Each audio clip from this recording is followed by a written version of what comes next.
പ്രിയമുള്ള ഭക്തജനങ്ങളെ, നാം കൊട്ടിയൂരിലേക്കുള്ള വഴിയിലാണ്. ഇവിടെ കണ്ണവം കഴിഞ്ഞിരിക്കുന്നു. ഇവിടെ സേവാഭാരതിയുടെ ഭക്തർക്ക് ഇവിടെ തങ്ങി ഭക്ഷണം കഴിക്കുവാനുള്ള എല്ലാ സൗകര്യങ്ങളുമുണ്ട്. നാം അവിടേക്കാണ് പോകുന്നത്. ഈ മഹനീയ ദിനത്തിൽ വരുന്ന ഭക്തർക്കൊക്കെ അന്നദാനം ചെയ്ത് പുണ്യം നേടുക എന്ന മഹത്തായ ലക്ഷ്യത്തോടു കൂടിയാണ് സേവാഭാരതി ഇവിടെ പ്രവർത്തിക്കുന്നത്. നമുക്ക് സേവാഭാരതിയുടെ ആ അന്ന ഭോജനശാലയിലേക്ക് നമുക്ക് പ്രവേശിക്കാം.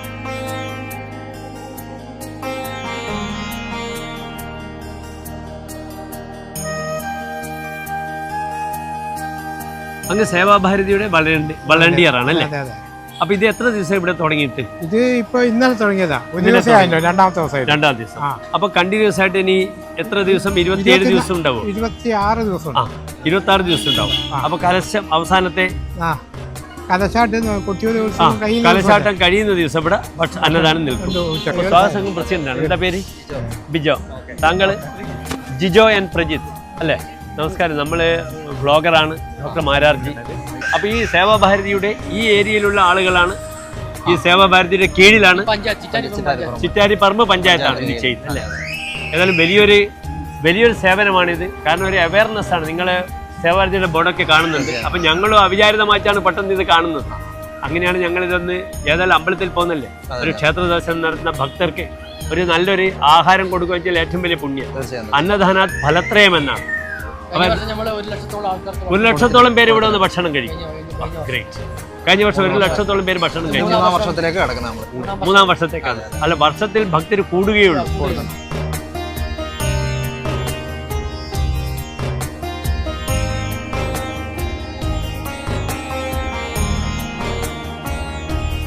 വളരെ ദൂരത്തു നിന്നും നൂറുകണക്കിന് മൈലുകൾക്ക് അപ്പുറത്ത് നിന്നും വരുന്ന ഭക്തരാണ് ഇവിടെ ഒരു വലിയ ഈ ഭക്ഷണശാലയിലിരുന്ന് ഭക്ഷണം കഴിച്ചുകൊണ്ടിരിക്കുന്നത്. കാലത്ത് മുതൽ ധാരാളം പേർ ഇവിടെ വന്ന് ഭക്ഷണം കഴിച്ചു പോയി. എപ്പോഴും ഈ വൈശാഖ മാസത്തിൻ്റെ ഉത്സവം ആരംഭിക്കുമ്പോൾ ഇടവപ്പാതിയോടുകൂടി വരുന്ന അതികഠിനമായ മഴ, ബാവലിപ്പുഴ നിറഞ്ഞു കഴിയുന്ന സമയമായിരുന്നു. ഒരു അസാധ്യമായ മഴയായിരുന്നു അന്ന് കൊട്ടിയൂർ ദേശത്തുണ്ടാവുക. കാരണം ഈ ക്ഷേത്രം വരുന്ന സ്ഥലം മുഴുവനും നിബിഡമായ വനമാണ്.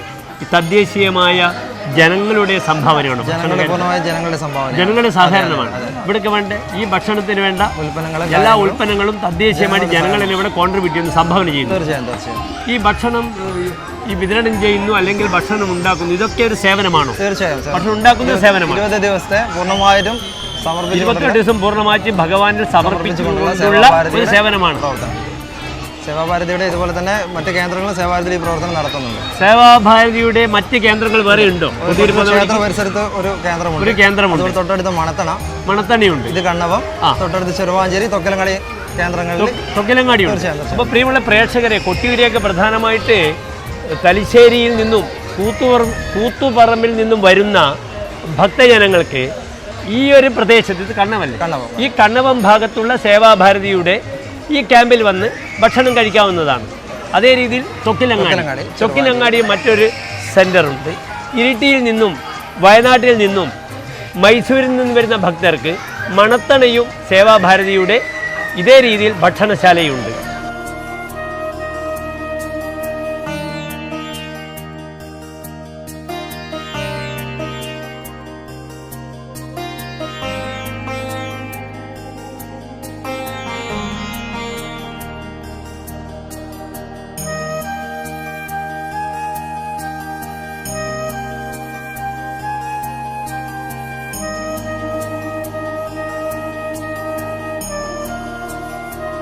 നമ്മുടെ ഉച്ചക്കുള്ള പേരിയായി ഇവിടെ മാമ്പാണ്.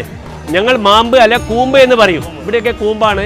ഭക്ഷണം എപ്പോഴും ഓട്ട് ഉരുളിയിൽ പാചകം ചെയ്യുമ്പോൾ അതിന് വളരെ പ്രത്യേക രുചിയും ആരോഗ്യത്തിനും ഏറ്റവും നല്ലതാണ്. നമ്മളിവിടെ നമ്മളിവിടെ കഴിക്കുന്നത് നല്ല കൂമ്പിൻ്റെ ഉപ്പേരിയാണ്. ഈ കൂമ്പ് വളരെ ഇതിലെന്താണ് മറ്റ് ചേർക്കുന്നത് സാധാരണ വേവിച്ചതിന് ശേഷം? ഗ്രേറ്റ്. വളരെ രസകരമായിരിക്കുന്നു നിങ്ങൾ കൂമ്പ് പേര്. നിങ്ങൾ നല്ലൊരു പാചകക്കാരനാണ്. എന്താ പേര്? അനീഷ്. ഇവിടെ അനീഷിന്റെ ചെറുപ്പക്കാരൻ, അനീഷിന്റെ പിതാവാണ് പ്രധാന പാചകക്കാരൻ എന്ന് പറയുന്നത്. നമുക്ക് അദ്ദേഹത്തിൽ നിന്ന് പരിചയപ്പെടാം. ചേട്ടാ വരൂ, എത്ര വർഷങ്ങളായി ഈ പാചക രംഗത്ത് താങ്കൾ പ്രവർത്തിക്കുന്നത്? തറവാട്ടിൽ ക്ഷേത്രമുണ്ട്, അവിടെ ഭക്ഷണം കൊടുക്കുന്നു. അപ്പൊ ചെറുപ്പകാലം മുതലേ അതെ, ഇദ്ദേഹത്തിന്റെ ധർമ്മദേവവുമായി ബന്ധപ്പെട്ട് പാചകങ്ങൾ അവിടെ ഭക്ഷണം ഉണ്ടാക്കി അതിൽ അവഗാഹം നേടി നല്ലൊരു പാചകക്കാരനായി മാറിയ ആളാണ്. പേര് പറഞ്ഞത് അരവിന്ദാക്ഷൻ.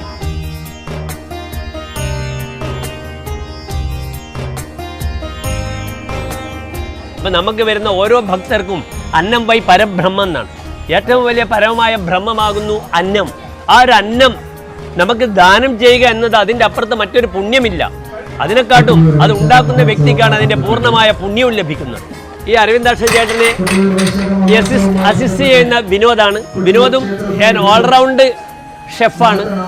ഈ സേവാഭാരതിയുടെ മുഴുവൻ സമയ വളണ്ടിയറായി അദ്ദേഹവും നിറഞ്ഞു നിൽക്കുകയാണ് നമ്മുടെ ഈ പാചകപ്പുരയിൽ.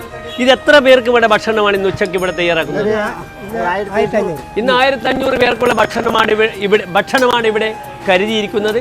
ഇതിൻ്റെ മണം തന്നെ, ഈ സാമ്പാറിൻ്റെ മണം തന്നെ നമുക്ക് വളരെ നന്നായിട്ട് അതിൻ്റെ മണം നമുക്ക് പുറത്തു വരുന്നുണ്ട്. ഏതായാലും എല്ലാ ഭക്തജനങ്ങൾക്കും നാമും ഇപ്പോൾ ഭക്ഷണം കഴിക്കാൻ പോവുകയാണ്. നമുക്കിതിൻ്റെ രുചിയെല്ലാം നമുക്കറിയാം. വളരെ നന്ദി.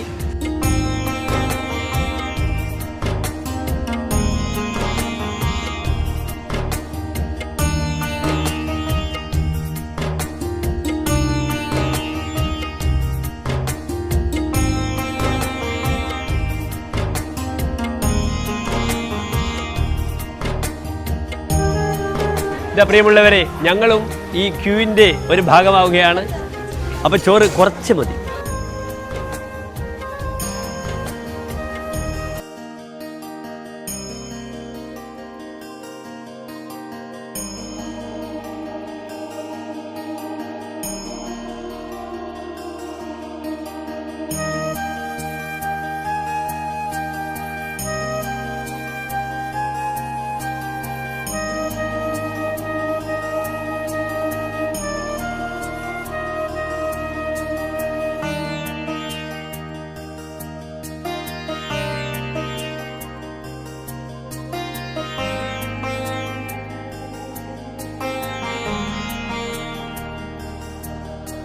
സേവനമാണ് പരമമായ ധർമ്മം എന്ന മോട്ടിവേഷൻ സേവാഭാരതി ഇവിടെ ഏറ്റെടുത്ത ദൗത്യമാണ് ഈ കാണുന്നത്. ഈ അമ്മമാരിത ഇവിടെ ഭക്ഷണം കഴിച്ച പ്ലേറ്റുകളൊക്കെ വീണ്ടും ഒന്ന് കഴുകി വൃത്തിയാക്കി ജനങ്ങൾക്ക് വേണ്ടി വീണ്ടും സജ്ജമാക്കുകയാണ്. ഭക്തരുടെ നീണ്ട നിര തന്നെ, ക്യൂ തന്നെ നാം കാണുകയാണ്. ഓരോ ബസ് വരുന്തോടും ഇങ്ങനെ 50-100 പേര് വന്ന് അങ്ങനെ ക്യൂ നിന്ന് ഭക്ഷണം കഴിക്കുന്ന ഒരു കാഴ്ചയാണ് നാം ഇവിടെ കാണുന്നത്. പ്രിയമുള്ള ഡോക്ടർ മാരാർജി പ്രേക്ഷകരെ, അങ്ങനെ ഒരു വിഭവസമൃദ്ധമായ മിഷ്ടാന ഭോജനം കഴിഞ്ഞ് ഞങ്ങൾ യക്ഷൻ്റെ യാഗഭൂമിയിലേക്ക് കൊട്ടിയൂരിലേക്ക് പുറപ്പെടുകയാണ്. കൊട്ടിയൂർ വിശേഷങ്ങളുമായി ഡോക്ടർ മാരാർജിത നിങ്ങളുടെ അടുത്തേക്ക് അടുത്ത വീഡിയോയുമായി കാണുന്നതാണ്. നന്ദി, നമസ്കാരം.